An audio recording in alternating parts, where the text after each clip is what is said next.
On the night of February 19th, 2005, Danielle Imbo and Richard Petrone walked out of a Philadelphia bar into the cold darkness. They said goodbye to friends, climbed into Richard's black pickup truck, and then, as if swallowed by the night itself, they were gone. What makes this case so haunting is not just the fact that two people disappeared, it's that they seemed to vanish without leaving a single trace. No credit card transactions, no phone calls, no suspicious activity. And most unsettling of all, not even Richard's truck has ever been found. It's as though Danielle and Richard were erased from existence in the span of a short drive home. For almost 2 decades, their families have been left in a state of torment, grasping for answers that may never come. How can two adults in a full-sized vehicle simply vanish in a busy metropolitan area? How does a case go cold when there were no clues to follow, no sightings, and no explanations? In this video, we're going to look at the eerie disappearance of Danielle Imbo and Richard Petrone, the bizarre lack of evidence, and the chilling theories that try to explain how two people could vanish so completely into thin air.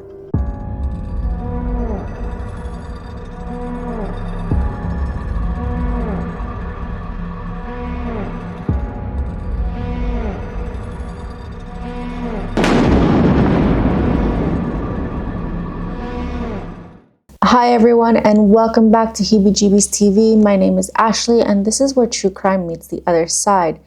Today's video, we are going to head back into the kind of true crime genre, but basically this is more of an unsolved mystery. It has one that has been in the headlines for a very long time, and we are no closer to solving it than we were when it first happened. Now, I do have my own theories on what could have potentially happened, which we'll get into at the end of the video. But in the meantime, let me know what you guys think, if you have any interesting theories or if you've heard any whisperings back where this took place. And of course, as always, I am going to put some contact information in the description box if you have any helpful information that might help the investigation. All right, let's get into the story of Danielle Imbo and Richard Petrone. So like I mentioned at the beginning, this is a very interesting and mysterious case because what do you mean two grown adults and a very large vehicle? How is it possible that these two things could just disappear without leaving a single trace behind? But before we get too far deep into the investigation, let's rewind a little bit and get to know these two individuals. So Danielle was born on August 7th, 1970 in Philadelphia. Her father was a singer, and this love for music was passed down onto Danielle. She adored it just as much as he did, but she also loved reading and spending time with her family. As a young adult, Danielle married a man named Joe Imbo, and together they had a son in 2003 while living in Mount Laurel, New Jersey. However, their marriage would not last very long. In 2004, Joe wanted to go to the Super Bowl, so that's exactly what he ended up doing. He went to Texas. But when he came back home to Mount Laurel, he told Danielle that he wanted a divorce. She was completely shocked by this news, and when she asked him why, he said that he had met someone on the plane to the Super Bowl and was really interested in this person, and therefore this warranted a divorce.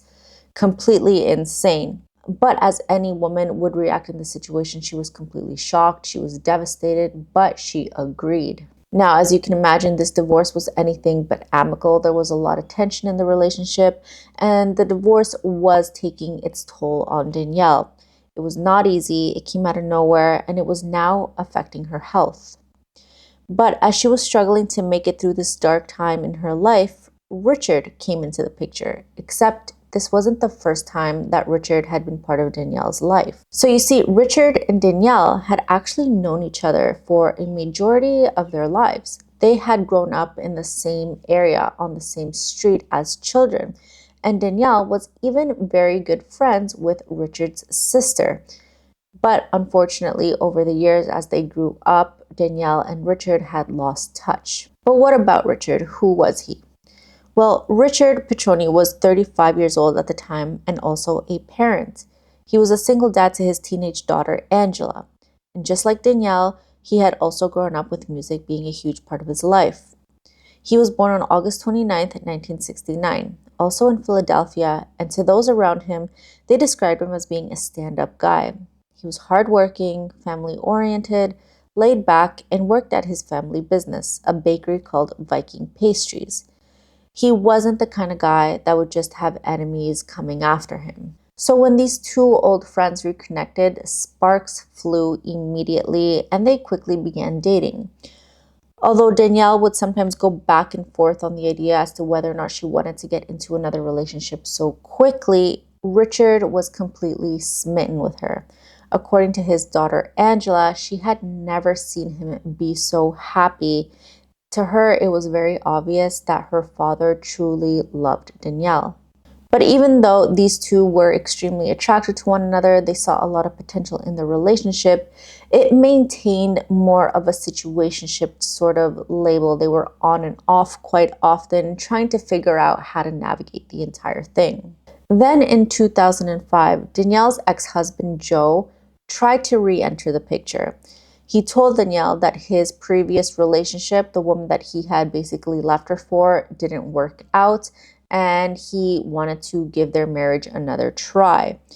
But she declined, as she should have. I mean, this guy thinks that he can just up and leave his wife and their young son together, go on this crazy adventure with a woman that he met on a plane, and then when it doesn't work out, he can just come back and jump right into the marriage like nothing ever happened. Is completely insane. Not to mention that Danielle also didn't want to go back into this marriage with a man that she knew had a lot of anger and control issues. But needless to say, at this point, the relationship between the two of them was not the best. Although they were trying to get along for the sake of their son, they were just not in the best place at this point. Then came the night of February 19th, 2005. Richard had gone out to dinner alone that evening in Philadelphia, but he wasn't quite ready to call it a night.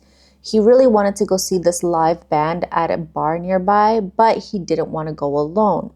So he called his sister. He had invited her out with him, but she declined. However, at that time when she had received the phone call and invitation from her brother, she was actually hanging out with Danielle. So she extended the invitation to her. And yes, Danielle agreed to go. She was actually looking forward to just hanging out, having a good time. Now, at this point, Danielle and Richard had not seen each other in a few weeks, so they were both really excited to spend some time together. Richard drove over to pick up Danielle in his 2001 Dodge Dakota, and then together, they met some more friends at a bar called Abilene. This is where they all hung out together until 11:45 p.m. Now, at this point, it was getting late. Danielle needed to go home. Richard also needed to go home, as they both basically had early mornings the next day. So according to the friends that they were with that evening, they said that everything seemed perfectly fine. Everyone was having a great time with one another, and it really seemed like Danielle and Richard were reconnecting. They were very close together. They were cuddling. They were even kissing at the bar. There were no red flags that evening. The two friends that they were with also suggested that maybe they just stay out a little bit longer, have a good time. There was no reason to cut the evening short. But again, Richard and Danielle declined, saying that they needed to head back home. Then shortly, at 11:45 p.m., the couple were seen getting into Richard's truck and driving off together. The plan was for Richard to drop off Danielle at home in Mount Laurel before heading back to his place in Philadelphia. The next morning, Danielle had a hair appointment, but she missed it. This was out of character for her. She would just never be a no-show at one of her appointments. Multiple people tried to call her, but all of these phone calls went unanswered. Another thing that was out of character for her. The fact that no one was able to get a hold of her sparked concern, so much so that Danielle's brother John decided to head over to her place, use a key that he had been given in order to essentially do a welfare check on her. He goes inside into her place and he sees that nothing is out of the ordinary. Everything is in its place. All of the lights are turned off. But to him, it seemed as if Danielle never made it back home from the night before. Now, while John was at the apartment, Danielle's ex-husband Joe arrived with his son. Now, he was supposed to drop him off. Danielle was supposed to take care of him that day. But there was no sign of her anywhere. So John didn't want Joe to find out that Danielle was a no-show while he had no idea what was actually going on. So he ends up telling him that she's just running a little bit behind, she's a little bit late, but she'll be there momentarily. So he tells him that it's okay, he can leave the son there with him, that he'll just watch him until Danielle gets back. Except Danielle would never make it back home. And this was, again, another red flag. She would never be late for anything to do with her son, let alone miss it completely. The fact that she was essentially unreachable, no one knew where she was or what happened to them, made everyone believe that something horrible must have happened to her. Now, the good thing here is that since Danielle and Richard grew up with one another, that meant that both of their families knew each other. They got along fairly well, so they were able to stay in communication during this time when both of them were unreachable. They each tried calling each other's friends, family members, people that may have known them, but there was no sign of them anywhere. No one knew where either of them were, so they decided to report both of them as missing. Surprisingly, the authorities told the families that they had to wait 48 hours to officially report Danielle and Richard as missing.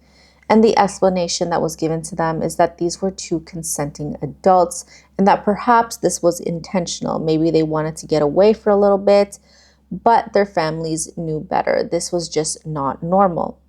And so with that, they began their own search for Danielle and Richard, driving through the cities, the dark alleyways, underpasses, searching for Richard's black truck. The family even went out of their way to hire a helicopter to search the city from up above while they were taking care of everything on the ground. They were handing out posters, showing people pictures, showing people the license plate of Richard's car, but unfortunately, no one found anything. When authorities finally did get involved, their initial search turned up nothing either. No witnesses saw the couple after they left the bar. His car was not caught on camera or at any toll bridges, and their bank accounts, credit cards, and cell phones were not used after that night. So what happened? I mean, obviously, they just didn't disappear into thin air. Something must have happened to these two. Without much to go on, authorities interviewed the two friends that Richard and Danielle were with the night they disappeared. They were interviewed, they cooperated with authorities, and realizing that they had nothing to do with the disappearance, they didn't have much more information to give either, they were quickly ruled out. Then they looked at Danielle's ex-husband, Joe. After all, many people knew he had an anger problem, their divorce was contentious, and he also had tried to get back together with Danielle, but he was rejected. Then there was the aggressive behavior he showed in the months leading up to disappearance. Apparently, he had called Richard multiple times, threatening him, telling him to stay away from Danielle. From an outside perspective, it's really easy to see how people could zero in on Joe. I mean, he didn't seem like the easiest person to get along, and I guess you could say he technically would have had a motive, but he did have an alibi that would later be confirmed because he was out of town at a children's birthday party and many people were able to place him there.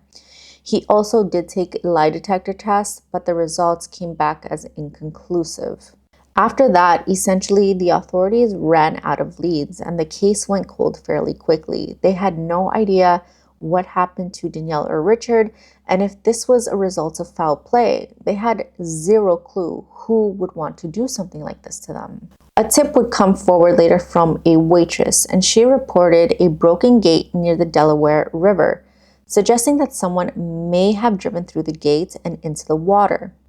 A search was done in the river where several vehicles were found, but none of them belonged to Richard.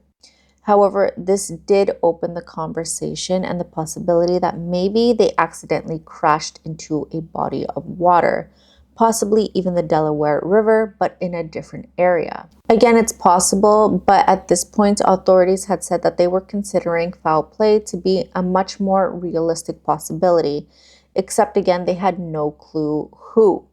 They believed in this theory so much that in 2008, they brought in the FBI, because they thought that this could have been a murder for hire scenario. There were several men of interest that the police wanted to look at, including ties to the mafia, but ultimately none of them really made sense. Both Danielle and Richard had nothing to do with the world of crime that these people belonged to. So again, the police were left back at square one. The FBI, on the other hand, has received dozens of tips suggesting that Danielle and Richard had been spotted in other parts of the country, including places like Texas, California, Alaska, and some people even claim that they are working as real estate agents. However, none of those leads ever led to anything concrete. They do know one thing, and that is that at least more than one person was involved in whatever happened to Danielle and Richard. It just would not be feasible for an individual to be able to take captive of two adults and somehow get rid of a large vehicle by themselves, suggesting that someone out there definitely knows something. So where does this put us? Let's look at a few different theories. So the first theory would be that they voluntarily left to start a new life. However, I find this one to be very unlikely simply because both Danielle and Richard had children.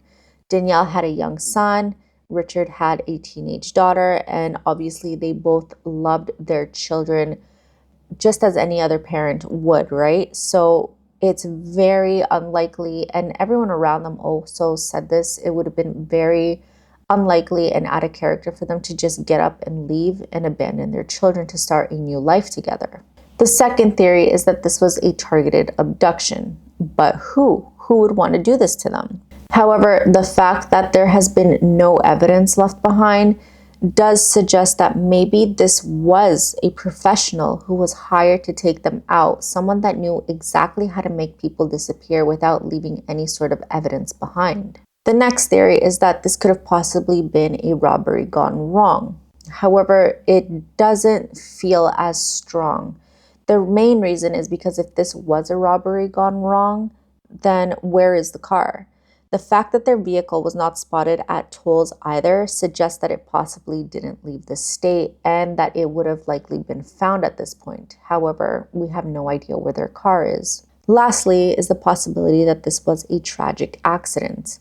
It is possible that they simply just had too much to drink that night. You have to remember that they were out at a bar. It was getting a little bit late. They were out with friends. Everyone was having a good time, right? Is it possible that they just simply had too much to drink that evening and crashed the truck into a body of water or in a secluded area? Extensive searches have been done with no tangible results, but it doesn't mean that it didn't happen. Sometimes things can be missed when doing a search. We see it all the time. Now, sometimes in situations like these where there are no answers, when there are more questions than answers, the simplest explanation is usually the correct one. And to me, that would be that they possibly got into a car accident and they just have not been found. So I was looking on the map and I wanted to get an idea of the Delaware River, and it's actually quite large. It goes through multiple states, including Pennsylvania, New Jersey, New York, Delaware, and then it empties out into Delaware Bay, which is connected to the ocean. So although I've never been to the Delaware River, I don't know what the current is like. My brain wants to ask the question whether or not it's possible for them to have crashed into the river and then possibly been washed down the river out into the ocean. Now, I also wonder about this because when I was looking at the map, Philadelphia is towards the tail end of the Delaware River, closer to the opening of the Atlantic Ocean. So to me, it doesn't seem too crazy that this could possibly be what happened. Or did it just get washed down to a different area of the river where authorities have not searched? Then I also wonder, is it possible that they just crashed into a different area that had nothing to do with the river? What if they were in a secluded or wooded area, a ravine, or somewhere that is more isolated? I'm sure authorities have done this, but I would be looking at the most likely route they would have taken to get back to their homes and then looked at alternative routes as well, just to see if there are any areas of interest that have not been searched at. It's unfortunate that technology is not as advanced back then as it is today, because if this case were to have happened today, I am almost positive we would have found them very quickly just based on cell phone pings, video surveillance. Everyone has a camera everywhere at this point. There's social media, cell phones everywhere. it's very likely that we would have been found. But it was a different time, and unfortunately, because of the lack of clues, their case remains cold, but it is still open. The authorities are open to receiving any helpful information that you might have. And of course, their families and friends remain hopeful that they will get answers someday as to what happened to Richard and Danielle, and possibly whether or not they are still alive. So like always, let me know what you guys think in the comments below. What do you think is the most likely scenario? Did they get into a tragic accident? Was this a murder for hire? Was it a robbery gone wrong? Or did they just up and leave to start a new life somewhere else? Alright guys, thanks so much for watching. Let me know your thoughts. And as always, I will put the contact information if you have any helpful tips for the investigation in the description box. And that's going to do it for today's video. Thanks so much for watching, and I will see you guys in the next one.